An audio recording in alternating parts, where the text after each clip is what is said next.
So good afternoon and welcome to our conversation or presentation or proposition entitled From Group 91 to Group 21. And this is the work of the Masters in Architecture programmes around the origins and legacies of Temple Bar. My name's Ellen Rowley and I'm a lecturer in the School of Architecture. And I'm delighted to present this work along with the students Cara Jordan and Roisin Cahill. And we'd like to thank the UCD Festival team for inviting us to share our work. So it's a privilege and an honour, and thanks a million.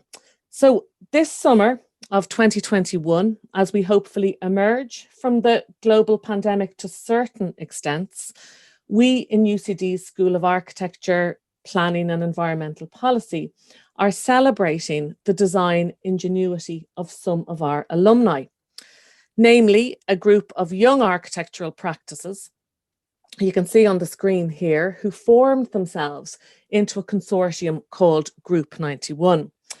So called, or they were called Group 91 because the year was 1991. And by then, having spent the best part of a decade making paper projects, that is, visionary designs that would never get built due to the 1980s national recession, these young architects wanted action. They wanted to build, but most of all, they wanted to contribute to urban change. Group 91 were responsible 30 years ago for the redesign of Dublin's Temple Bar.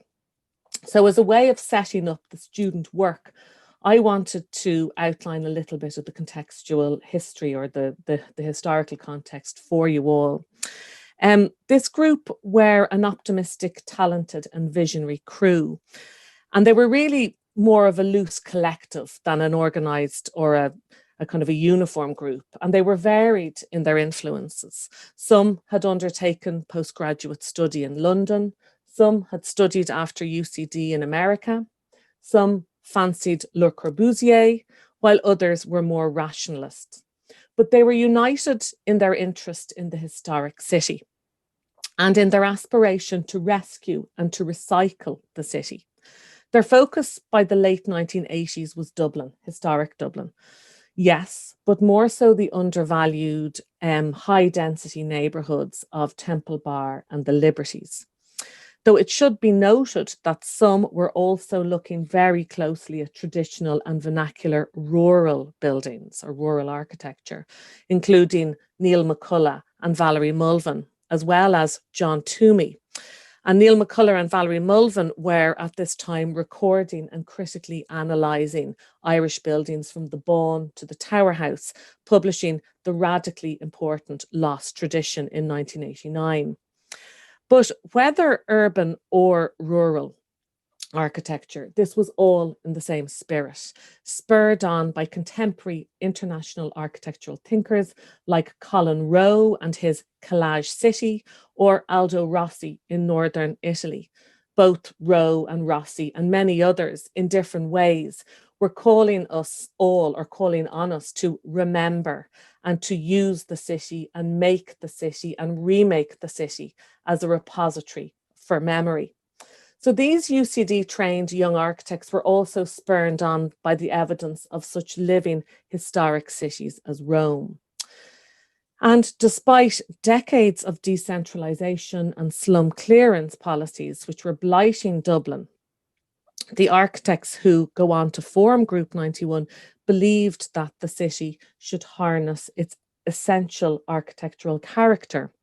And by so doing, Dublin could become historically proud once more and urbanistically interesting again. Through a series of serendipitous events about 30 years ago, and the collision of an incredible site, such as these images show at Temple Bar in the late 1980s. And this is a collection from the Irish Architectural Archive. So through this collision of having this incredible site, which is, I suppose, the land. So Temple Bar is this land bank running between Dame Street and the river, and immediately identifiable as this kind of precinct or pocket, alongside brilliant design minds and extraordinary vision, So here we have land and vision colliding as well. So extraordinary, rather visionary architecture and visionary patronage, as well as the third piece in the pie being funding. So after all, Dublin was to be European City of Culture in 1991, and as such, there was European interest and European finance available. So these three things, land, vision, finance, and in this I'm paraphrasing one of the key architects, Derek Tynan, who came up with this triad. These three things come together in Temple Bar in 1991 in a way never before seen and certainly never happening again in Ireland. And we're really interested in this procurement process and this collision of factors. So the combination of very clear-sighted political will from An Taoiseach Charles Haughey, who in a bid to leave a cultural legacy, not unlike his French colleague and friend François Mitterrand, who was patron of a series of grands projets, mostly in Paris, such as La Villette or La Défense and others. So Haughey shaped himself into ruler as architectural patron at this moment. And he saw the potential to remake Temple Bar into something of a great European cultural quarter. Certainly that was the aspiration underpinning the original vision. He was, of course, responding to the growing outcry that the area, which had been bought up by CIE from the mid 1960s and ongoing through the 1970s, was to be redeveloped as a massive transport hub. And we can see in this image on the left that the transport hub was to cross the river, so it was just as much a north side story as on the south side bank. But interestingly, while CIE was waiting to develop this modernist megamaniacal structure, the area that it had bought up and leased out on cheap rents had inadvertently become a cultural hotbed, a rich and bubbling over place for local music, art, theatre performance to thrive. Thrift shops and recording studios sat cheek by jowl. Coming out of a superb An Taisce report from 1985, which highlighted the cultural life while also name-checking the rich architectural fabric from paving stones to Temple Bar's Dutch billies, the young architects saw an opportunity, and combined with potential European money hovering around and the ambitions of Haughey, something radical was to happen. After a competition looking for a framework plan for the Temple Bar area, won indeed by Group 91, and here's an image of one of their competition panels, a walk through Temple Bar, Haughey appointed a culturally sophisticated team of bureaucrats under Paddy Tehan, including Laura McGahey. And some of the Group 91 architects, it should be said, were already on site with, for instance, a newly adapted building for the Irish Film Institute, which was being adapted by Sheila O'Donnell and later O'Donnell Toomey, who were part of Group 91, and a new building for Temple Bar Galleries and Studios out of the old shirt factory site on Wellington Quay. So every part and every moment of this Temple Bar story is fascinating and deserves several PhDs of research. But what we're doing in our School of Architecture, Planning and Environmental Policy studios is calling attention to Temple Bar 30 years later. There are two projects, and let me introduce our two speakers now. One from the autumn semester at the end of 2020, which will be presented by Roisin Cahill. She is a student in the Masters in Urban Design and Planning programme. This studio sought to engage in less understood elements of Temple Bar, grappling with the fact that a real neighbourhood also exists under the spotlight, and that Temple Bar struggles more and more to coexist with the international, national, regional and local forces which spatially concentrate there. Calling themselves Group 21, this studio, which is around urban design theory and practice, worked in groups analysing Temple Bar according to tenure, to demographics, spatial qualities, urban qualities, building use and more. So Roisin Cahill will present this studio work, which is in part imagined perhaps futuristic. And I should say that the studio lecturers or tutors are Dr. Alan Mee and Michael Hayes. So Roisin, dealing with legacies, will present secondly. Before that, though, Cara Jordan will present the work of two other studios from the spring semester. So we're just at the end of these studios. They're both from UCD's Masters in Architecture programme. And Cara is going to bring you on a virtual tour of an exhibition, which we are designing and building at this very moment. So it's very real and it's very busy. And we're going to print next week. It will be launched, this exhibition will be launched as a shop front exhibition in June. So do come to see it on Curved Street in the heart of Temple Bar, in the former film base windows on Curved Street. This project to make an exhibition in real life comes out of a commission from Dublin City Council Heritage Office. It celebrates the origin of the Group 1 design vision and the design stories and design intentions. We assigned students particular sites to tackle in pairs, such as Meeting House Square, the Printworks housing scheme, the Project Art Centre, streetscapes and more. And we teamed up with the Irish Architectural Archive, who, despite not being open, have fed us critical archive material and are lending us their wonderful, very large Group 91 model, which will take pride of place in our exhibition windows. We also, as a developing methodology, asked the students to interview the makers and users of the Temple Bar buildings that they were studying. So this terrific oral history project is emerging from this studio, and the students did brilliant work listening and asking questions and recording those interviews. All of this was really important, or more important than ever, in the absence of open libraries and open archives due to COVID-19. So as such, the spring semester work has been kind of going back to origins, while we might say that the earlier autumn semester work is more concerned with legacies, or rather the challenging legacy of Temple Bar. We'll begin with Cara Jordan now, showing you the exhibition and how it has and continues to evolve.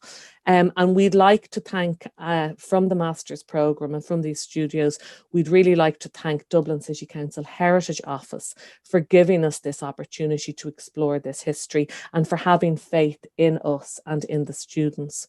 So after Cara, Roisin Cahill will present. So over to you, Cara, and thank you both very much. So in this spring trimester of fourth year architecture, some of us had the opportunity to develop an exhibition celebrating the 30th anniversary of Temple Bar's redevelopment by Group 91. And this exhibition was designed with two modules working in tandem throughout the semester. So the agency design build module was focused on the exhibition's physical design and buildability. And the Temple Bar dissemination module was concerned with the graphic design and content of the exhibition. And many of us were lucky enough to work on both of these modules, which allowed us to see the exhibition come to life in both the production of its content and its physical structures. And in developing the physical manifestation of the exhibition, the agency module began by investigating the venue which would accommodate it, that being Shea Cleary's film-based building on Temple Bar's Curved Street, formerly named Art House. And this building provided us with a facade that really responded to and interacted with the streetscape around it, allowing for a COVID-friendly shopfront exhibition, which would face the public, allowing them to safely view the displays at their own leisure. And these are some images of the 5 key windows, which were easily visible from street level and could accommodate the display of large panels of information, images, drawings, and even film projection and the display of physical models. And the arrangement of these windows meant that we had a really advantageous 180-degree perimeter around the ground floor of the film-based building that would attract visitors while walking by film base, whether that was down Eustace Street at the west end of Curved Street, which we can see in the top left image, or along Temple Lane South to the east, which we can see in the bottom right image. And for the agency module, our top priority once we had established the space available to us for display in film base was the design and aesthetic of the exhibition's physical structures. So from weeks 1 to 3, we developed various schemes and small groups, each with different identities, design intent, and materiality, ranging from timber frames to plywood structures and lightweight scaffolding frames, with various display tactics such as adjustable panels, projection screens, and areas for display of models and hanging of information panels.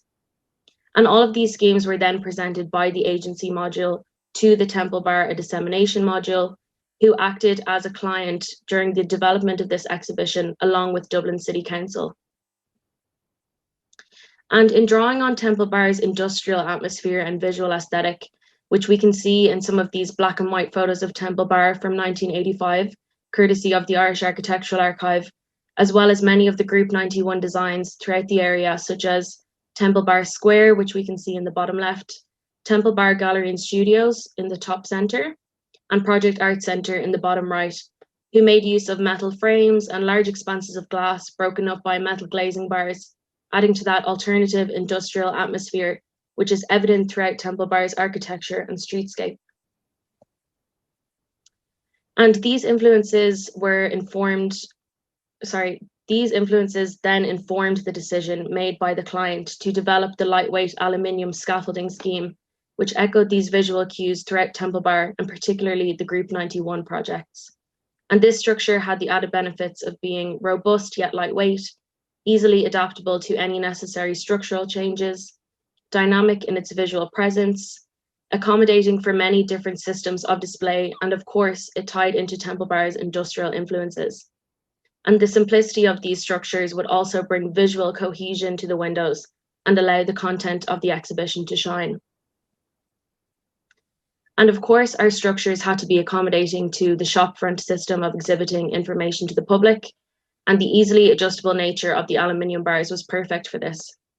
So the frames allowed for an unimpeded view through the space, which we can see in this image, meaning we could take full advantage of the film-based building and give the illusion of a spacious and generous exhibition arrangement, even in areas where space was limited.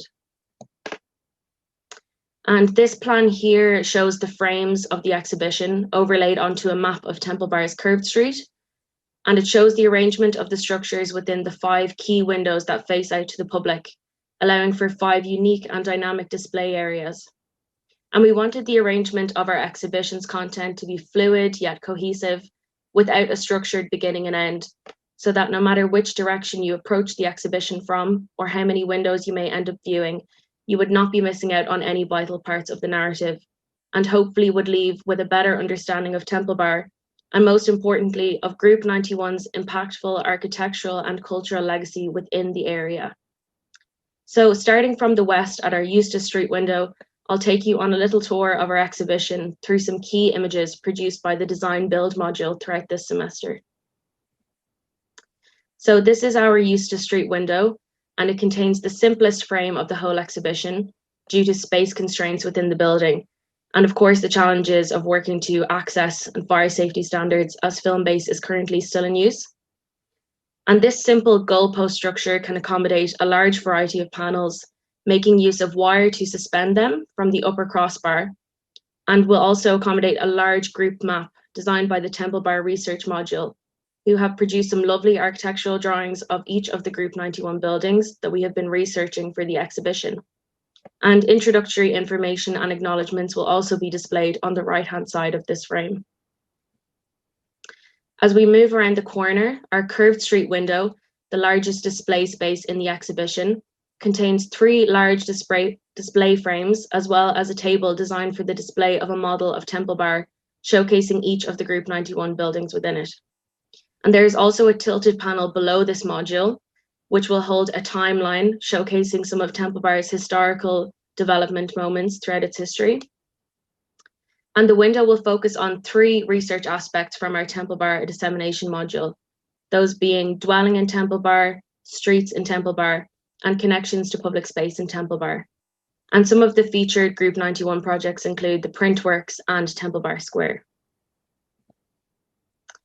And moving along Curved Street, we come to the entrance doors, whose 2 identical frames flank the access door to film base, and will display images of textures, public artworks, and colours from around Temple Bar, as well as photographs of some very influential publications for Group 91 and books written about Group 91's redevelopment of the area.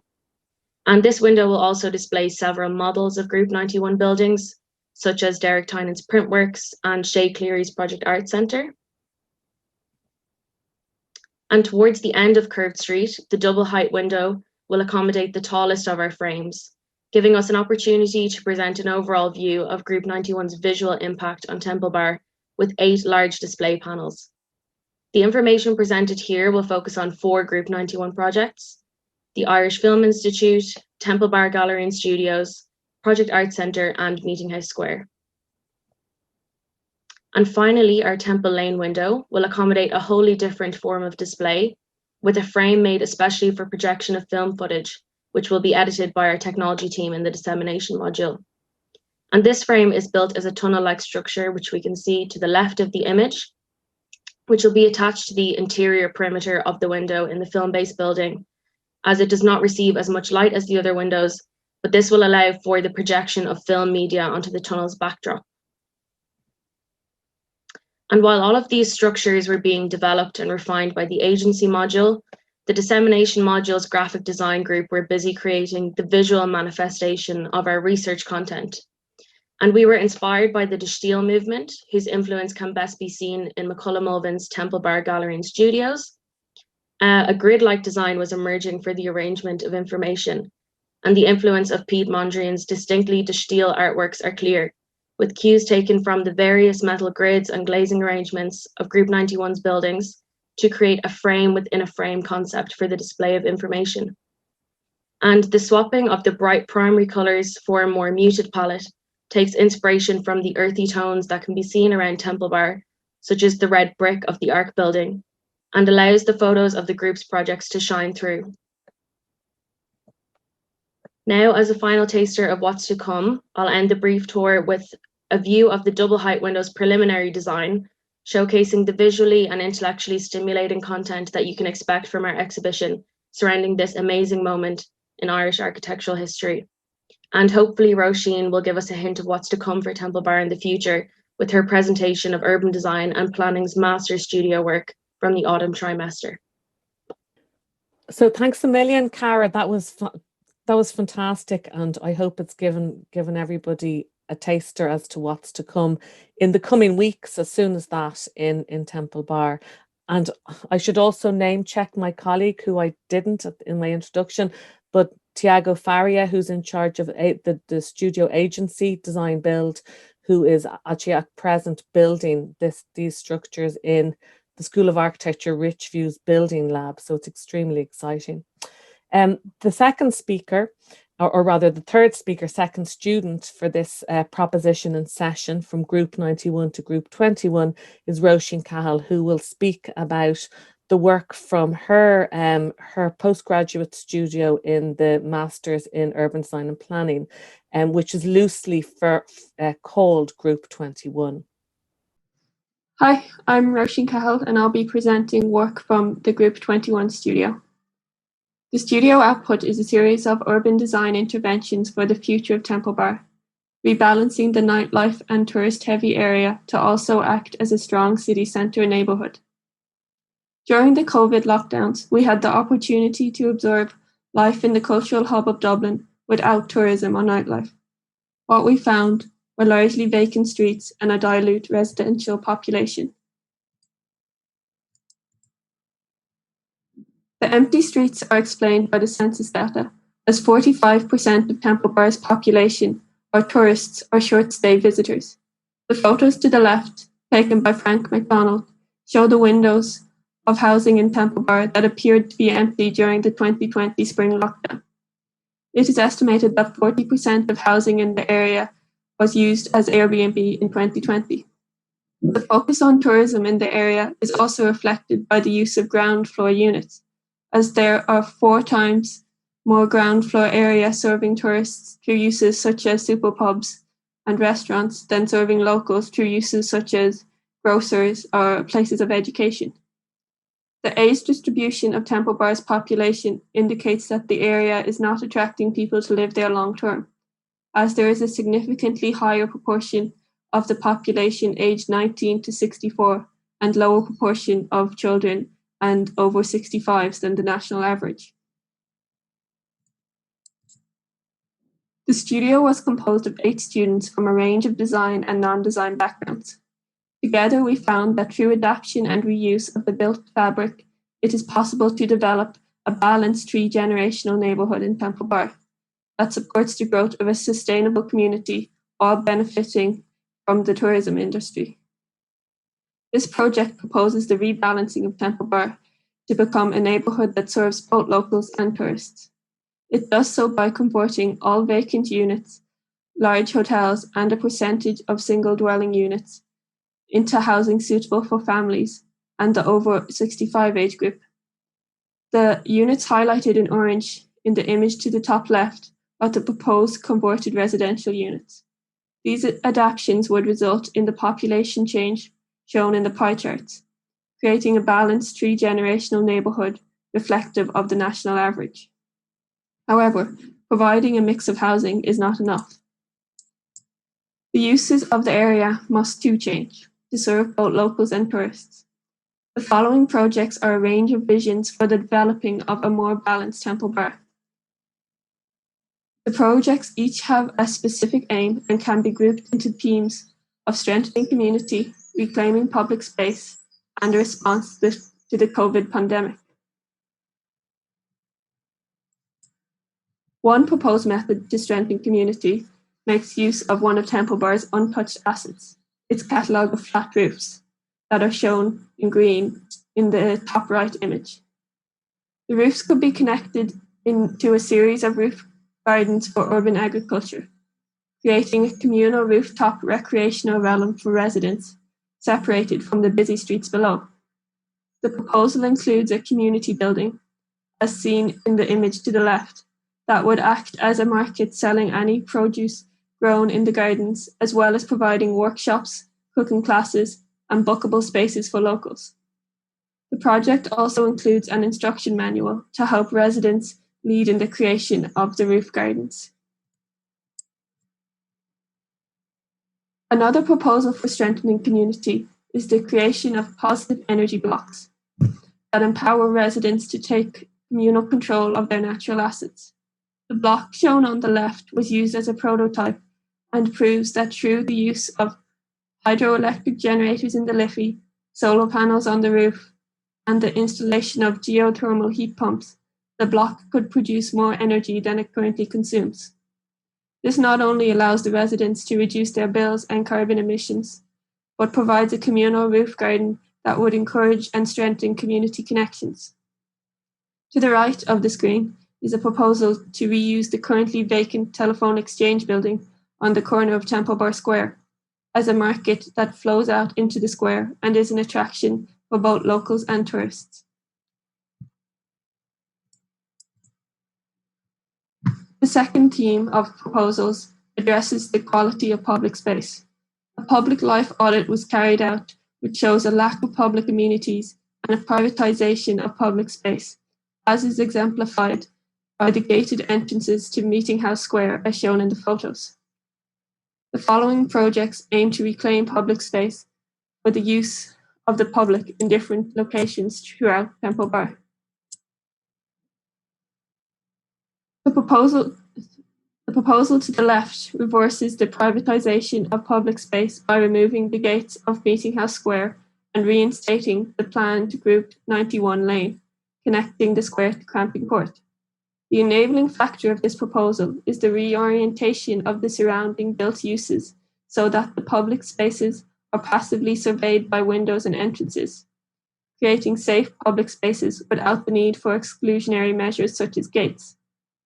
The proposal to the right reclaims College Green from traffic and creates a public plaza with an underground transit station that connects Houston to Colony Station, therefore improving connection across the city. As we have all become increasingly aware of during lockdowns, there is a shortage of public outdoor amenities in the city. This proposal transforms the quays into a space that encourages play and loitering by reducing traffic to one lane, installing viewing decks along the river that are suitable for picnicking, providing shelter by lining the shop fronts with arcades, and by creating open pedestrianised spaces suitable for informal recreation. The final theme is a response to the COVID pandemic. This project examined air quality by testing air movement and air pressure in Temple Bar through simulated software that identified areas of poor ventilation. A robot was then designed to travel to the poorly ventilated areas and use UV light and alcohol disinfectant to reduce the spread of diseases such as COVID. The proposal reduces airborne diseases without altering the built fabric to improve ventilation.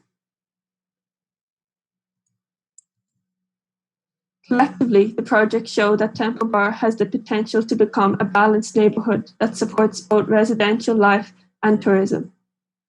Through adaptation and reuse of the existing built fabric, Temple Bar could develop a three-generational community that is connected through the communal management of roof gardens and renewable energy, and surrounded by a range of high-quality public spaces that unlock the joys of city life. Thank you for watching. Okay, so thanks a million, Roisin and Cara, for those two wonderful presentations. One very much concerned with Origins, which is going up as an exhibition and is the fruits of two studios, that led by Tiago Faria, my colleague, and the other led by me and the Heritage Officer from Dublin City Council. And then the third studio, presented by Roisin Cahill, is an urban design and planning studio called Group 21, which looks at the legacy and challenging current behaviour and urban design of the Temple Bar neighbourhood. Thank you very much for listening and joining us.